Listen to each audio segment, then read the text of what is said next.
The views and opinions expressed on any program are those of the producers and/or the persons appearing on the program and do not necessarily reflect the views and opinions of FRC Media, Bristol Community College, or the City of Fall River.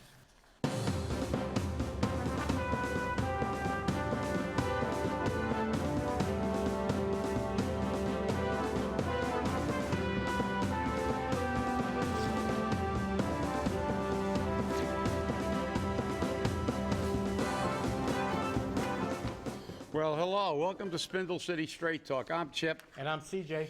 And it is Monday. After a very long weekend. In the Riv, yes. Before we get started, I have to give a nice shout out to our viewer.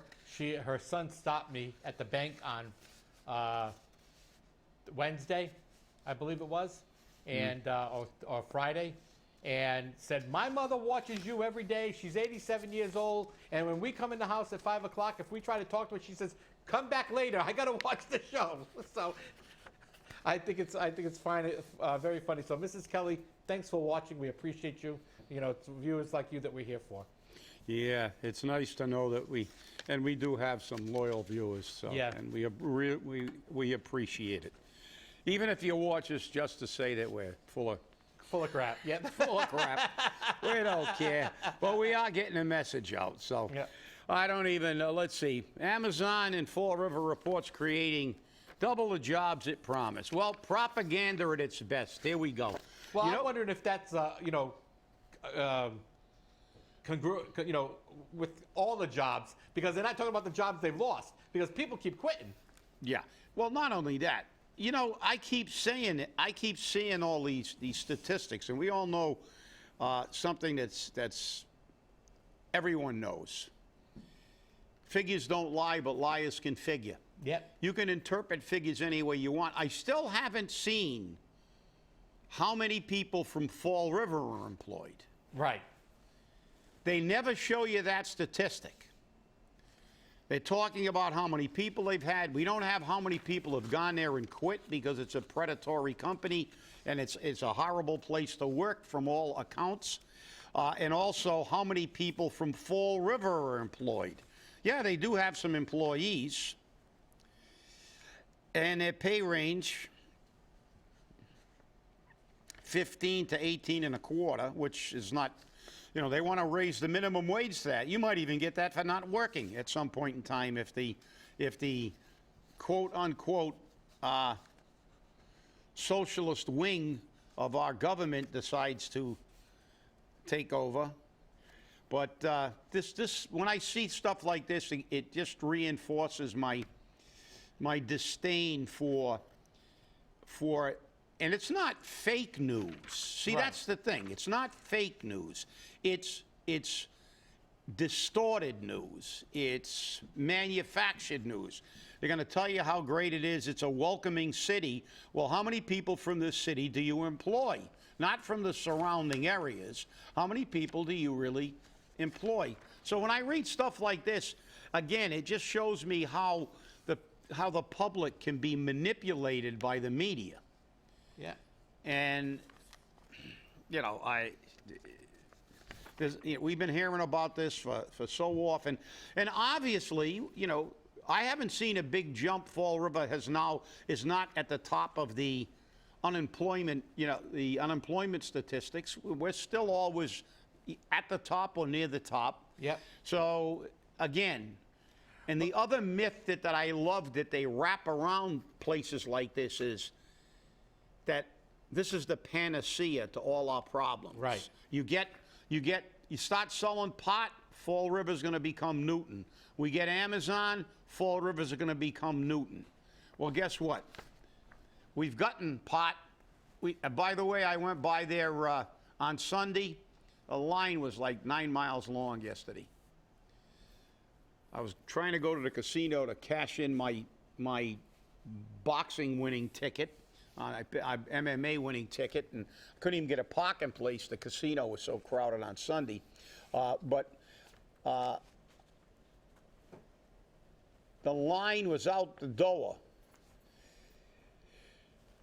But again, all these things that were supposed to cure all our problems don't, because our economy, whether they want to, and that's the other big myth, that these mega employers cure your economy, and even if they did, and they have in some places, because they employed entire communities, smaller communities. Out in the Midwest, you had Caterpillar, but what happens? Steel mills in cities where they were fundamentally employed about 70% of the population, and the other 30% was the service industry supporting those people who were getting a steady paycheck. But then when they closed up, those communities were destroyed and never recovered. Because cities like Fall River, medium-sized cities, who aren't cities like Newton that people, it's basically a residential community for people who make huge salaries working in Boston or Cambridge, and their industry is small business, retail stores, restaurants, where they have 10,000 more than Fall River, even though their population is slightly lower. So the myth that these major employers cure all our problems is just that, a myth. What you need is people working, and you need a lot of people working across the board. And that's why when Fall River only had mills, even though those mills weren't the greatest paying jobs in the world, when people were working, we had a ton of stores. Pleasant Street had no empty storefronts. Main Street had no empty storefronts. But now, half of them are empty. So another myth perpetrated by the Goebbels school of tell a big enough lie often enough, and people will begin to believe it. So, well, you know, and let's you know, give some information that was reported to the Massachusetts Office of Business Development. These are the people that govern some of these tax breaks that Amazon got. And Amazon only agreed, or I should say the city only asked for 500 full-time jobs to be created. And Kathy Ann Viveris is not upset that she didn't ask for more, which they should have. Mm-hmm. Kathy Ann Viveris said, where was that? I just saw that. She does not regret that the city did not ask for more, right? 500, yeah.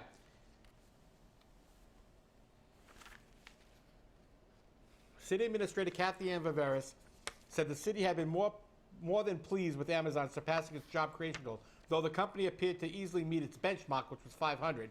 She said she did not regret the city hadn't asked for Amazon to set a higher job creation goal. We encourage these companies not to set their expectations too high from our perspective. Amazon creating 500 jobs is a wonderful thing, Viveris said. If we set it at 1,000, we might have gotten 982. That's 982 jobs, but now it's out of compliance. And when you consider the fact that they only reported 951 full-time permanent employees as of December 2018 in their most recent filing with the Massachusetts Office of Business Development. The number of jobs created in Fall River makes up nearly a quarter of the nearly 4,000 people Amazon employs in Massachusetts on a full-time basis. well, again, here we are pursuing the myth. That brings us into another myth. So today must be myth dispelling day. The other myth we're going to dispel is that they always give you, and don't believe it, is they can't put a proviso in those agreements when they're giving them these giant tax breaks. And you, the city taxpayer that doesn't work at Amazon, who is fortunate enough to have a job, well, then again, maybe you're not that fortunate because they just keep attacking your wallet every time they can for every single thing, is they can't require a certain amount of jobs to be earmarked for Fall River residents. Because that's not true. They do it in other places. They used to do it in Providence. Raimondo did it with some state contracts. So that's not true. But I understand what they're gonna say, because if they require a specific amount of Fall River jobs to be given out and we can't fill them, the other giant myth, the biggest myth, the white whale, Moby Dick, the Moby Dick of myths that they continue to perpetrate on the city of Fall River, is that we've got a great workforce ready to work and prepared to enter the work environment.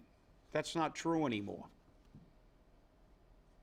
Our demographic is not the blue-collar workers we had when we had the mills and we had employment in this city.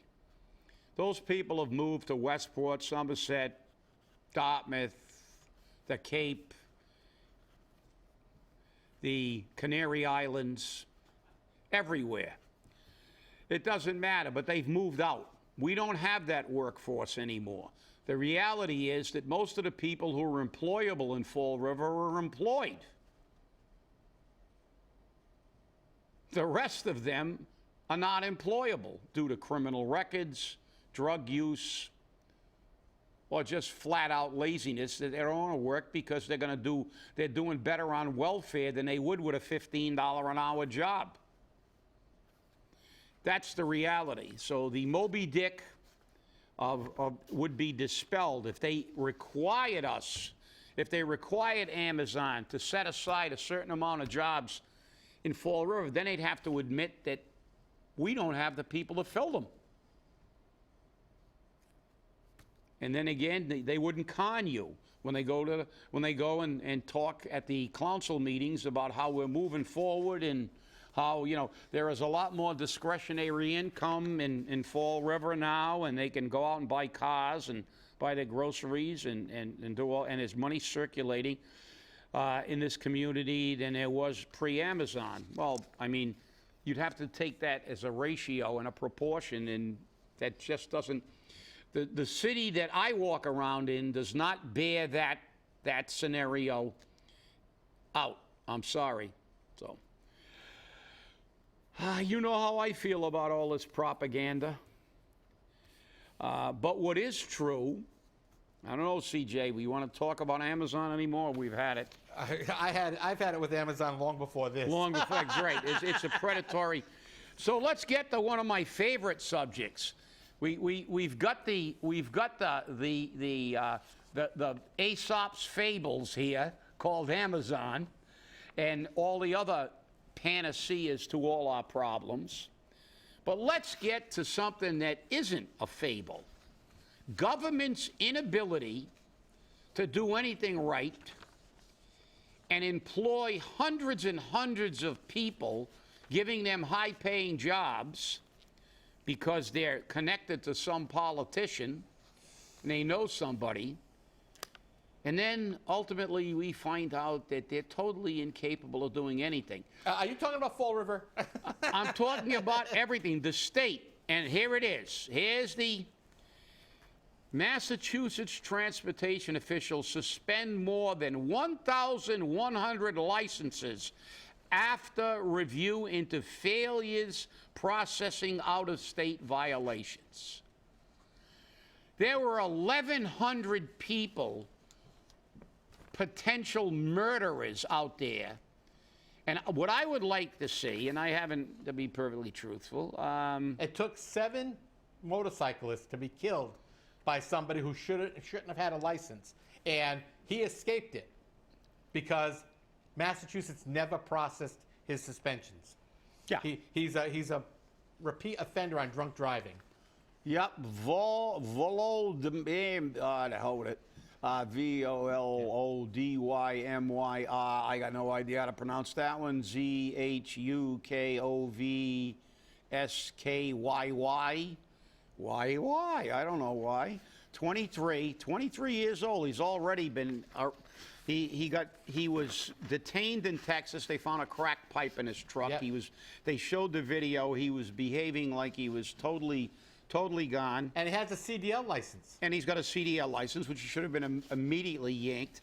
And then he got DUI'd again. Yep. And then he's driving and kills 7 people. And then we find out that well, of course, as I said, we already went over that story, that the head of the Registry of Motor Vehicles resigned her $145,000 a year job, but she'll get another one. They said, go fall on your sword, and we'll give you a job somewhere else. We'll slide you in some other job. So now they found out there wasn't this guy. There's 1,100 other ones around, laying around in the bins. They said they were in bins. And God knows how long it's going to take to be in the bins. And I told you the story about how our government works. When we went up there, when I went to Boston and watched somebody attempt to get a license, and they said he couldn't get the license because the person who gave out that particular license, even though they had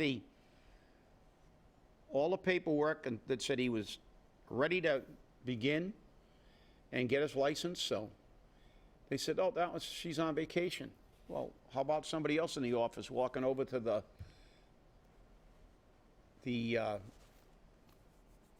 desk and taking it off the desk or from the file cabinet or wherever the hell they keep them? I mean, you know, that was the licensing bureau for that particular thing, but there's only one person that can give out that license. So heaven forbid she gets struck by lightning, because then we'll have to wait 7 years before we reissue another license, because we'll have to train one of them, that one person. Heaven forbid that a person who works in a licensing bureau can walk over, the person presents their paperwork saying they are eligible for the license, they get their license number and everything, and it's sitting in a file cabinet, and that person is prevented from earning a living because they don't have a license yet. And some bureaucrat who was given a job because they know somebody, we have to wait till they come back from Aruba so you can go to work. That's government at its best. Well, and as I said, this is outrageous. This is outrageous. There should be 1,100 terminations in the Registry of Motor Vehicles. Everybody that was responsible for processing these things are murderers. They're accessories to murder before, during, and after the fact of those 7 lives that were taken because they couldn't process something. And this guy, not once, okay, maybe somebody, it just came in yesterday and it was closing and it takes a day or so. These people were charged with dangerous. They should have dangerousness hearings for these people. How can somebody that's been DUI'd twice, had a crack pipe confiscated, be driving around with a CDL license or any kind of license? And nobody cares. This is what you get. You get a headline in the newspaper, and these people are going to work tomorrow and collecting a paycheck. It's a travesty. It's a travesty. It's Massachusetts at its best. It's government at its best. Yeah, it's government at its best. Go anywhere in the federal government. As I said, I worked for the federal government when I first got out of the military. And I saw it firsthand, the massive waste when they took brand new equipment, just millions of dollars worth of equipment, and just cleaned it off all the shelves, put it on a truck. And I said, where are they taking all this stuff? It's all brand new stuff. Oh, we got to buy new stuff every year, because if we don't buy new stuff every year, if we don't spend, see, government works the exact opposite of real business. It's true. I know. It's true. In real business, you try to figure out how you can conserve your money so you can make a higher profit. But in government, if you don't spend all your money, you get less, because that's their philosophy. They said, we have to buy this equipment every year, because if we don't spend everything they give us, they cut our budget. If we spend everything, they increase our budget. It's like Fall River. No matter how much money we give them, we have a tax increase the following year. Of course. Did they ever stop giving out pay raises? Did they ever stop giving out stipends? No. No matter how much business we get in, they never stop giving out TIFs. They never stop giving out pay raises. And our budget is never, ever to a point where they can give the taxpayer a break. Because like all government, their philosophy is, you give it to me, I spend it. And if I don't have enough, I take more from you. And as I said, let me quote for the billionth time, Milton Friedman. If you give the government the Sahara Desert, they'll run out of sand in 5 years. And you know why they do it? Because you let them. That's it. Make You us let 'em. responsible. In November, you have a chance. You have a chance to look at every city council candidate, every school committee candidate, and every mayoral candidate and ask them that question. Do you know what the definition of a bare bones government is? Do you have an idea of having sympathy for the taxpayer? I think the question that needs to be asked is, do you really know what zero-based budgeting is? Well, in that case, we have no candidates that will qualify, because it's almost a prerequisite for running for office that you can use the term but have no idea what it means. I understand. Yeah, we're on a zero-based budget. Sure we are. How can a budget be zero-based when you have contracts that you have to pay for? Right? Look. Well, that's the convoluted government definition of zero-based budgeting. As I said, in the real world, where if you spend more money than you have, you go out of business. In government, when you spend more money than you have, it means you get put in more taxes and fees. Of course. That's all that means. There is no, just like there are no consequences when millennials have a problem, you just give it to me. I'm entitled to it. Government's the same way. And when you get a millennial-dominated government, just look what you got.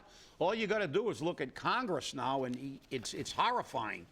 But that's the reality of what we face. We face government whose attitude is, I don't care how much I spend, it doesn't matter, because all we do is just keep printing money on the federal level and taxing people. So who cares? And as I said, you keep re-electing these pinheads and keep sending them to Washington and Boston and every place else, and then you say, well, you're right, this is a disaster.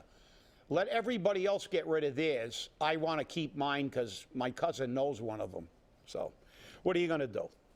I don't know. And this is why government never changes. Government never changes because we have forgotten about the concept that this country was created on.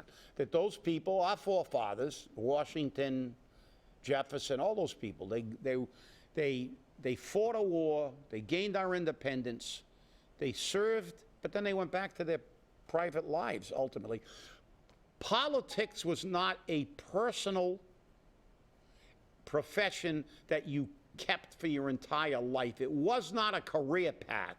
It was public service. That's where we got that euphemism.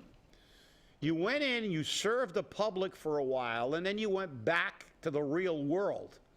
And when you got people from the real world in there for a short term, they don't have enough time to completely lose their perspective of reality, which is the definition of today's politician. They have no sense of reality. They just, hey, this sounds good. Let's give everybody free health care. Let's give all the illegals. Let's give everybody in the world. Let's bring everybody here.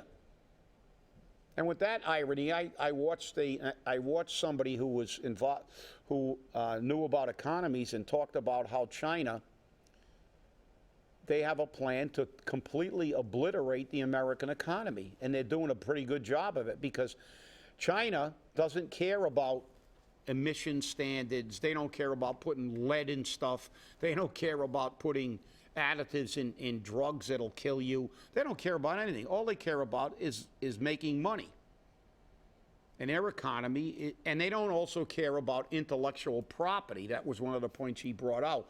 They steal secrets, they copy everything. There's all kinds of espionage, and their goal is to destroy the American economy, and ultimately they will if something isn't done about them.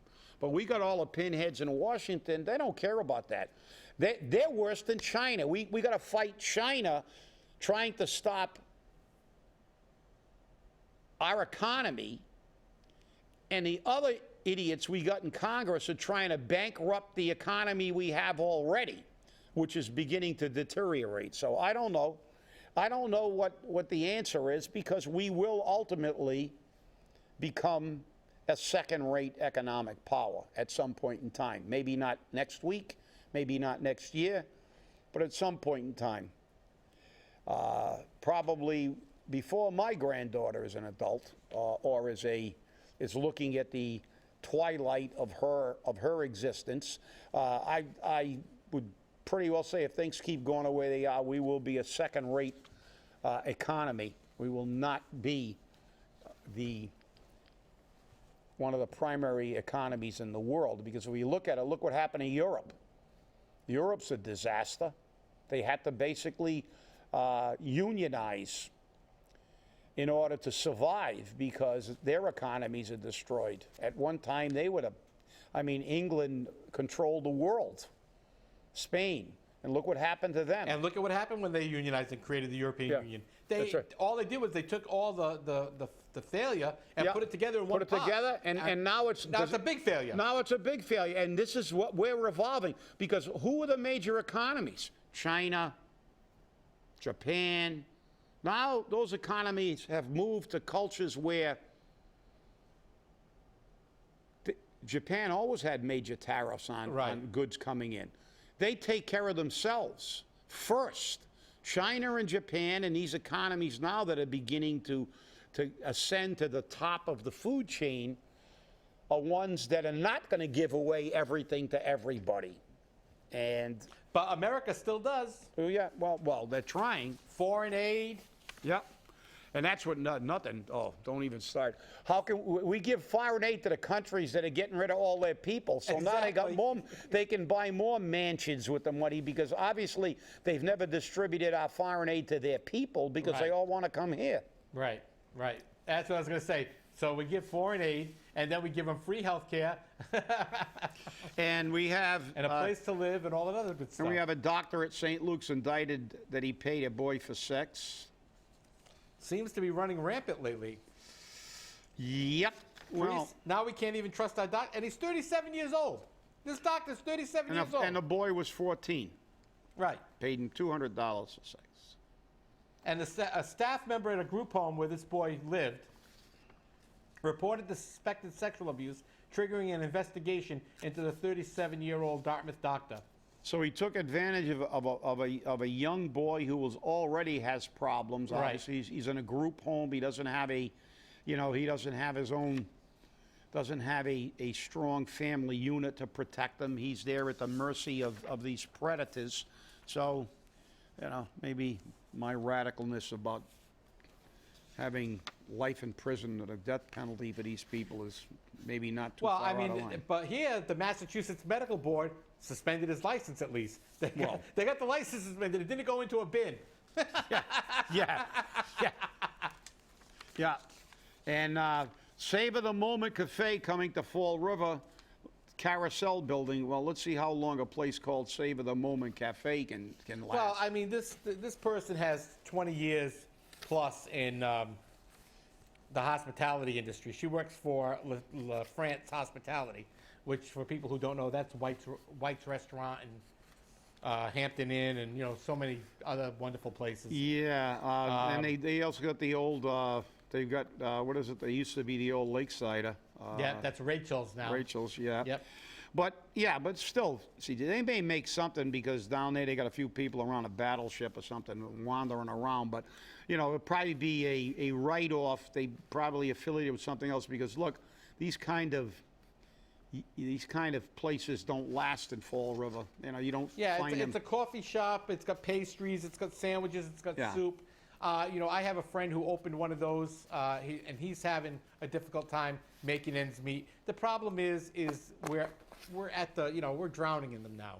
There's too many of them. And in a place like Newton Wellesley, where people get a little yuppie-ish, you're competing against Dunkin' Donuts the 2 for $4 at McDonald's for breakfast and the free coffees for seniors and stuff like that.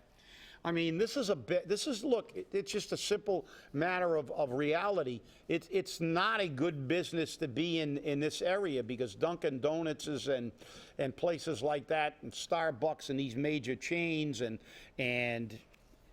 then you got other places that you have to that are around. It's a tough business if it's that kind of cafe. You know, I mean, you get the breakfast places and even they have a difficult time.